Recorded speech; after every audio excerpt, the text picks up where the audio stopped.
ಕರ್ನಾಟಕ ಮಹಾರಾಷ್ಟ್ರ ಗಡಿ ವಿವಾದದಲ್ಲಿ ಕರ್ನಾಟಕಕ್ಕೆ ಕಂಟಕ ಎದುರಾಗಿದೆ. ಬೆಳಗಾವಿ ಸೇರಿ 865 ಪ್ರದೇಶಗಳು ರಾಜ್ಯದ ಕೈಬಿಟ್ಟು ಹೋಗುವ ಆತಂಕ ಎದುರಾಗಿದೆ. ಕರ್ನಾಟಕದ ಗಡಿಯಲ್ಲಿ ಮಹಾರಾಷ್ಟ್ರ ಆರೋಗ್ಯ ವಿಮೆ ಜಾರಿಯಾಗಿದ್ದು ಇದನ್ನೇ ಸಾಕ್ಷಿಯಾಗಿ ಸೃಷ್ಟಿಸಲು ಮಹಾ ಸರ್ಕಾರ ಮುಂದಾಗಿದೆ. ಇಷ್ಟೆಲ್ಲಾ ನಡೆದರೂ ರಾಜ್ಯ ಸರ್ಕಾರ ಮಾತ್ರ ಕಣ್ಣು ಮುಚ್ಚಿ ಕುಳಿತಿರುವುದು ಆಕ್ರೋಶಕ್ಕೆ ಕಾರಣವಾಗಿದೆ.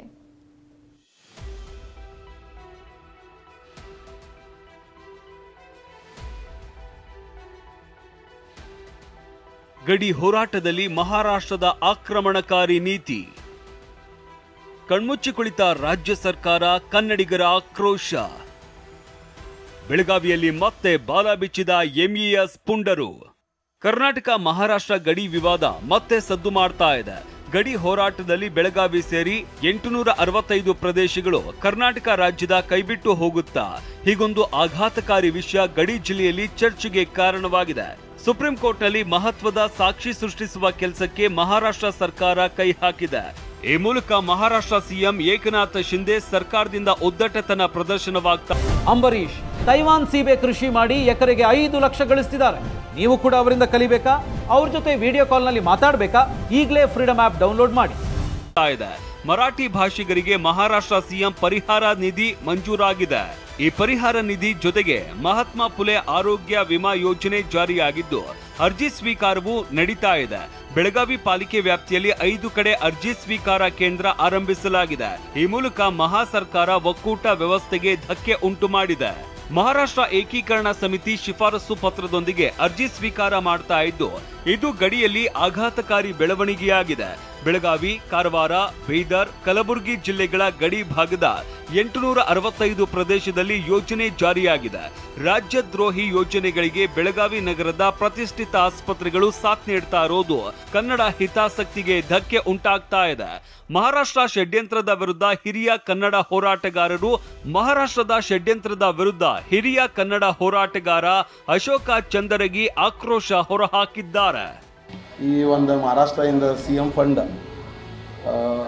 ಸೀಮಾ ಭಾಗ 865 ವಿಲೇಜಸ್ಗೆ ಅದು ಸ್ಯಾಂಕ್ಷನ್ ಆಗಲಿ, ಅದು ಆ ಪ್ರಕಾರ ದೊಡ್ಡಪಡ್ತಾ ಇತ್ತು. ಅದು 3-4 ಸಲ ಹೋಗಿ ಎಲ್ಲ ಪಾಠಪುರ ಮಾಡ್ಕೊಂಡು ಈಗ ಡಿಸೆಂಬರ್ ಒಳಗೆ ಈ ಕೆಲಸಕ್ಕೆ ಚಾಲನಾ ಬಂದಿದೆ. ಗಡಿ ಹೋರಾಟದಲ್ಲಿ ಮಹಾರಾಷ್ಟ್ರ ತನ್ನ ಆಕ್ರಮಣಕಾರಿ ನೀತಿಯನ್ನ ಅನುಸರಿಸ್ತಾ ಇದೆ. ಆರೋಗ್ಯ ವಿಮೆ ಯೋಜನೆ ಹೆಸರಿನ ಅಡಿಯಲ್ಲಿ 865 ಗಡಿ ಪ್ರದೇಶಗಳು ಮಹಾರಾಷ್ಟ್ರಕ್ಕೆ ಸೇರಿದ್ದು ಅಂತ ಪುರಾವೆ ಸೃಷ್ಟಿಸುವ ಷಡ್ಯಂತ್ರ ರೂಪಿಸಿದೆ. ಇದೇ ಕಾರಣಕ್ಕೆ ರಾಜಕೀಯವಾಗಿ ಅಸ್ತಿತ್ವ ಕಳೆದುಕೊಂಡ ಮಹಾರಾಷ್ಟ್ರ ಏಕೀಕರಣ ಸಮಿತಿಗೆ ಜೀವ ತುಂಬುವ ಕೆಲಸವನ್ನ ಮಾಡ್ತಾ ಇದೆ. ಈಗಾಗಲೇ ಮಹಾರಾಷ್ಟ್ರ ಸಿಎಂ ಪರಿಹಾರ ನಿಧಿಯಿಂದ 6 ಜನರಿಗೆ ಪರಿಹಾರ ಬಂದಿದೆ. ಇದರೊಂದಿಗೆ 70ಕ್ಕೂ ಅಧಿಕ ಜನರು ಸಿಎಂ ಪರಿಹಾರ ನಿಧಿಗೆ ಅರ್ಜಿ ಸಲ್ಲಿಸಿದ್ದಾರೆ. ಸಿಎಂ ಪರಿಹಾರ ನಿಧಿ ಮತ್ತು ಆರೋಗ್ಯ ವಿಮೆ ಪಡೆಯಬೇಕು ಅಂದ್ರೆ ಎಂಇಎಸ್ ಶಿಫಾರಸು ಪತ್ರ ಬೇಕು. ಈ ಪತ್ರದಲ್ಲಿ ಜೈ ಮಹಾರಾಷ್ಟ್ರ ಮತ್ತು ಎಂಇಎಸ್ನ ನಿಷ್ಠಾವಂತ ಕಾರ್ಯಕರ್ತ ಅಂತ ಬರೆದು ಶಿಫಾರಸು ಮಾಡಲಾಗ್ತಾ ಇದೆ. ಹೀಗೆ ಆರೋಗ್ಯ ವಿಮೆ ನೀಡಿ ಎಂಇಎಸ್ನ ಬಲವನ್ನ ಮತ್ತೆ ಬೆಳಗಾವಿ ಜಿಲ್ಲೆಯಲ್ಲಿ ಹೆಚ್ಚಿಸುವ ಕಾರ್ಯವನ್ನ ಮಹಾರಾಷ್ಟ್ರ ಸರ್ಕಾರ ಮಾಡ್ತಾ ಇದೆ. ಇಷ್ಟೆಲ್ಲ ನಡೀತಾ ಇದ್ರೂ ರಾಜ್ಯ ಸರ್ಕಾರ ಕಣ್ಮುಚ್ಚಿ ಕುಳಿತಿರುವುದು ಕನ್ನಡಿಗರ ಆಕ್ರೋಶಕ್ಕೆ ಕಾರಣವಾಗಿದೆ. ಈ ಎಲ್ಲ ಬೆಳವಣಿಗೆಗಳ ನಡುವೆ ನಿನ್ನೆ ಎಂಇಎಸ್ ಪುಂಡರು ಮತ್ತೆ ಬಾಲ ಬಿಚ್ಚಿದ್ದಾರೆ. ಕನ್ನಡವನ್ನ ಕಡ್ಡಾಯ ಮಾಡದಂತೆ ಡಿಸಿ ಕಚೇರಿ ಎದುರು ಹೋರಾಟ ಮಾಡಿದ್ದಾರೆ.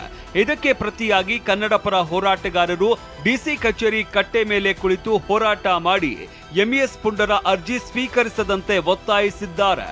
ಇನ್ನಾದ್ರೂ ರಾಜ್ಯ ಸರ್ಕಾರ, ವಿಪಕ್ಷಗಳು ಎಚ್ಚೆತ್ತುಕೊಂಡು ಎಂಇಎಸ್ ಪುಂಡರಿಗೆ ತಕ್ಕ ಪಾಠ ಕಲಿಸಿ ಮಹಾರಾಷ್ಟ್ರ ಸರ್ಕಾರಕ್ಕೂ ಎಚ್ಚರಿಕೆ ಸಂದೇಶ ರವಾನಿಸುವ ಕೆಲಸ ಮಾಡಲಿ. ಸಹದೇವ ಮಾನೆ, TV9 ಬೆಳಗಾವಿ.